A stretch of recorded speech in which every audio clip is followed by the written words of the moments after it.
The train hadn't cooled before he looked her over, not with kindness, but with cold dismissal. His words hit like ice. "You didn't say you'd be quite so big." People nearby averted their eyes, leaving her alone on the frozen platform, dreams crumbling at her feet. But what happened next will shock even those who thought they'd seen everything. But first, let's go back to the beginning. The wind bit harder than she'd expected. Not the gentle chill of home, but a slicing kind of cold that seemed to find its way through every stitch and seam. Clara stood still, her gloved hands tightening around the leather handle of her suitcase, as if her grip alone could hold together what had just unraveled. Jedediah's retreating figure cut a narrow path through the snow-dusted platform, boots thudding heavy and hollow. Not once did he glance back. The few townspeople lingering nearby, a woman in a plaid shawl, a boy loading crates, an older man chewing tobacco, all found somewhere else to look. The woman with the shawl turned her head sharply, as if the mere sight of Clara offended her. The boy stared at the ground with studied concentration. No one offered a hand. No one offered a word. Her breath came short, clouding in front of her lips like a question she couldn't answer. Clara's cheeks burned, not from the cold, but from the raw sting of humiliation. She had never felt so large, so visible, and yet so completely unseen. "You didn't say you'd be quite so big." The words echoed, cruel in their casualness, not shouted, not snarled, just spoken, as if pointing out a crack in the floorboard or a dent in a pot, as if she were an object returned, not a person arriving. She stood there for what felt like forever. The gingerbread in her bag, still wrapped in wax paper, now felt foolish. Too sweet, too hopeful. She'd baked it the night before, thinking it might soften the start of things. A peace offering, a bridge between strangers. Now it sat heavy and ridiculous, like every word in those letters she'd read so carefully, imagined so fully. Clara wanted to cry, but she didn't. Her tears had learned discretion long ago. Instead, she straightened her shoulders. It hurt to do so. Not physically, but in the way that holding dignity hurts when you're most tempted to collapse.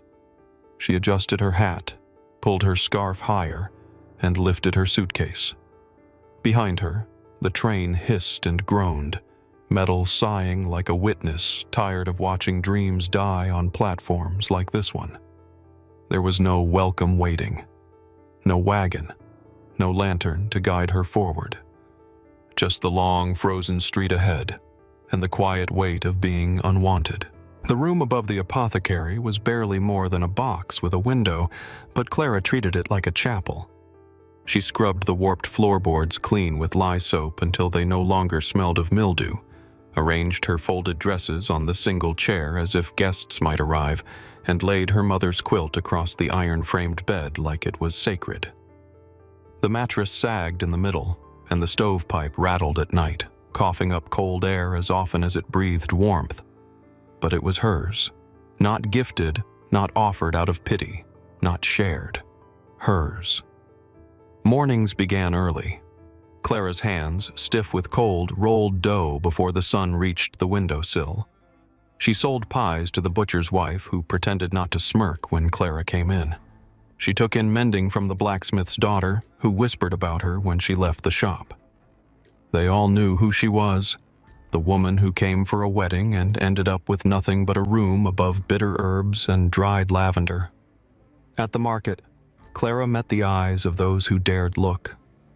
She didn't flinch, didn't fluster, but every glance carried weight, a subtle kind of cruelty, not sharp enough to draw blood, but enough to bruise the spirit. She bore it with a kind of tired grace, like someone who had long since accepted that life could be unkind and still refused to bow to it. And then there was the man across the lane. Elias Turner rarely spoke to anyone. A widower, they said, with a soft voice and a spine straight as timber. His bookstore had windows that faced the street, but he rarely stood in them. Not until Clara began crossing that road every morning, basket in hand, bonnet tied tight against the wind. One day, a book appeared on the apothecary's steps. Wives and Daughters, spine faded but pages clean. Another day, The Country of the Pointed Firs. And then, Jane Eyre. Wrapped neatly, a pressed daisy slipped between the cover and the title page. No name, no message. But Clara knew. The next time he passed her, he nodded, and she returned the gesture with the smallest of smiles. That evening, he knocked, just once. "I smelled apples," he said, "and cinnamon. I wondered if there was a spare slice." They sat in silence, the kind that doesn't ache but rather hums with understanding. As she poured him tea, he looked at her, not at her size, not at her history, but at her. And when he spoke again, his words didn't try to flatter or impress. They just landed. "You remind me of someone I loved once," he said, "but maybe stronger." It was the first time in months Clara felt something stir beneath her ribs that wasn't sorrow. Not quite joy, but its shadow maybe, and that was enough. The first breath of spring came not with blossoms, but with the soft rustle of cotton. Clara smoothing the hem of her best blue dress, worn only once before, back when she thought the train had brought her to a beginning. The fabric was faded in places, the stitches near the waist reinforced by hand, but it still held grace, the kind that didn't ask for attention, but earned it quietly. She laid her mother's quilt across her shoulders with slow reverence. It wasn't just to keep warm. Each patch held a memory. Her father's flannel shirt, the gingham apron she wore as a girl, the corner embroidered with her mother's initials. It was armor made of gentleness, a shield against eyes that might weigh her again, measure her again, find her wanting again. The knock at the door was gentle, almost unsure. When she opened it, Elias stood with a small bundle of violets, wild and imperfect, tied with twine.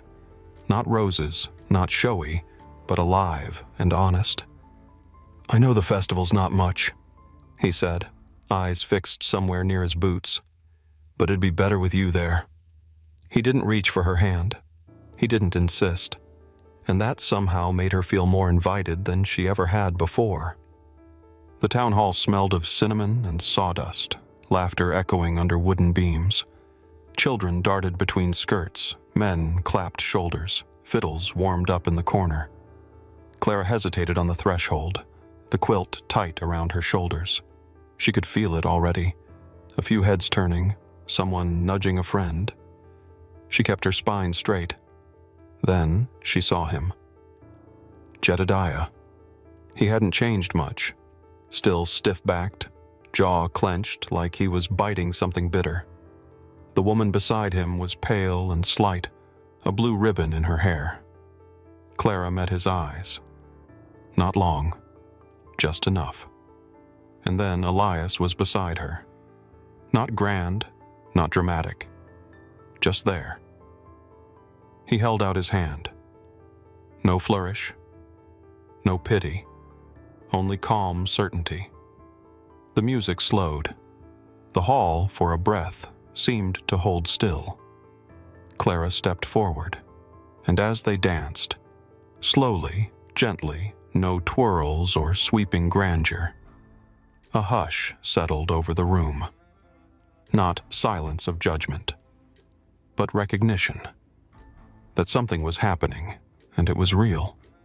Her feet moved not with grace, but with trust. His hand, warm against hers, didn't guide, but invited. And as they turned, as the quilt shifted and the dress caught a breeze from an open window, Clara felt a trembling kind of peace bloom within her. She didn't think of Jedediah again that night, not once. Because in the soft rhythm of that dance, beneath the gaze of people who finally saw her, Clara Hastings was no longer the woman who had been left behind. She was the woman someone had chosen, not in spite of anything, but because of everything. The orchard behind Elias's cottage was small, almost forgotten, its trees old enough that some bore fruit only out of stubborn habit. But that spring, the largest apple tree burst into bloom as though awakened by something more than the season. Heavy with pale blossoms, petals falling like soft confetti in the breeze. Beneath its branches, the world felt slower, quieter, as if time itself had paused to exhale. Clara sat on the worn bench beneath it, the morning sun filtering through petals and branches to cast gentle shadows across her hands. She held the quilt in her lap, the one she'd mended stitch by stitch through winter nights, her needle dancing to the rhythm of her thoughts. A new patch had been added, not bright, not bold, just two hearts side by side on linen the color of weathered sky. When Elias arrived, he didn't speak right away. He simply joined her on the bench, close but not pressing. His presence, as always, was steady, unhurried. He brought with him the scent of wood smoke and paper and the faint musk of old books, a comfort, not a demand. "Clara," he said at last, his voice barely above the hush of the wind. "Would you stay with me? Not just here in town, but here?" She didn't rush her reply. The silence wasn't cold. It was sacred. Instead of words, she offered him the quilt, unfolding it gently in her lap and holding it out with both hands like something holy.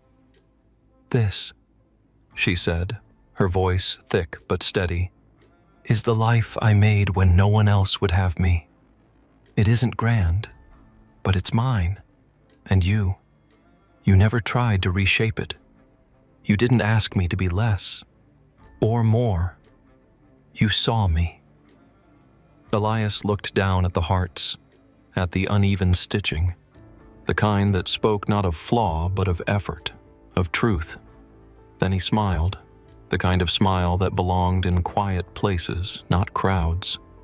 "You made a place in this world," he said, "and I just want to sit beside you in it." They were married on a soft June morning under the same apple tree, its petals still clinging stubbornly to the branches. No organ music, no lace-draped aisles, just fresh bread from Clara's oven, peach pie cooling on windowsills, and neighbors, some ashamed, some in awe, offering flowers they'd picked themselves. There were no toasts, no speeches, only the sound of laughter, carried light on the wind, and the bells, when they rang, were not a triumph over anyone else. They were a song of return, to herself, to belonging. And in that moment, standing in sunlight and shadow, Clara felt no need for grandness, no thirst for vengeance, no hunger for praise, only stillness, only peace.